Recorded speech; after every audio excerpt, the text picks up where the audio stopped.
Mom used to tell me stories about the war with monsters. I told her I already knew about the war, that monsters were horrid beasts of nature and we humans managed to trap them beneath the earth, that humans won the war against them. Mom wasn't impressed by this knowledge, nor my ability to perform accurate word vomit. She seemed sad when she spoke. Her voice, it held such sadness, and I could tell this topic was a sensitive one. I blame it on the sperm donor that is my father. I didn't know him, but from what my mom told me about him, he was a prick.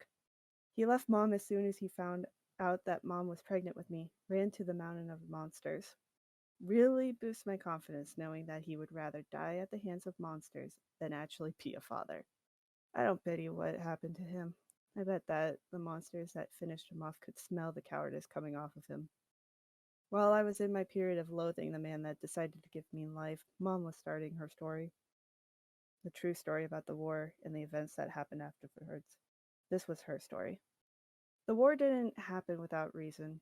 Humans were terrified of monsters because of their magic. Monsters tried to be friendly towards humans, but then the humans started to encroach on monsters' territory. So the king of monsters held a meeting with the king of humans. The monster king wanted to discuss this matter and solve it without any issues. But the human king wasn't so peaceful and told the monster king that wherever the light touches the land belongs to the humans. As soon as that was said to the monster king, all hell broke loose. The king of monsters rallied his army against the humans, but the monsters were not to be victors. Somehow, the humans managed to capture Chief of the Royal Guard. The human king was using him as a bargaining chip against the monsters. The king of monsters dispelled his magic and accepted defeat. The king of humans declared victory and ordered the monsters to live under the mountain till the sun went out for good. The monsters obliged and went under the mountain with an injured guardsman. They didn't expect humans to have their own twisted magic, and used the souls of fallen monsters to create a barrier around the mountain, preventing monsters from leaving their prison. Centuries later, my mom was thrown into the underground by her parents, my grandparents. They threw her down there. They didn't care about her, nor did they want her with them anymore. My mother, though, she was going to die as she fell into the underground, but she didn't die and survived. She met a lot of monsters when she was down there, but there was one that was special to her, the chief guardsman. She ran into him while she was escaping some dog monsters. She thought he would kill her. Instead, he offered his home to her from the frozen tundra that was snowed in. She spent months with him, and he was kind and generous. She was warned about him being hostile towards humans in the past, but he wasn't with her. She confronted him asking why he was holding back killing her, and it was twisted getting to know her and then ending up killing her. He explained everything to her, telling her that she was his soulmate. He couldn't kill her because if he did, or if someone else killed her, then he would kill himself because of the bond that their souls made between each other. Mom was stunned by this, and he told her that he will give her space, but he told her that he wouldn't force it upon her. Mom pondered this for a while, and she decided to allow him to try and develop a more physical bond with her. So they were together, and Mom said that no one had treated her so well in her life, and he would put her needs before his own. And soon, Mom felt like she was at home with him. 3 years after that, he took her to Waterfall and got down on his knees and presented his soul to her. This was a monster's way of proposing, and Mom accepted it with glee. They were married, and their marriage was blessed by the king himself.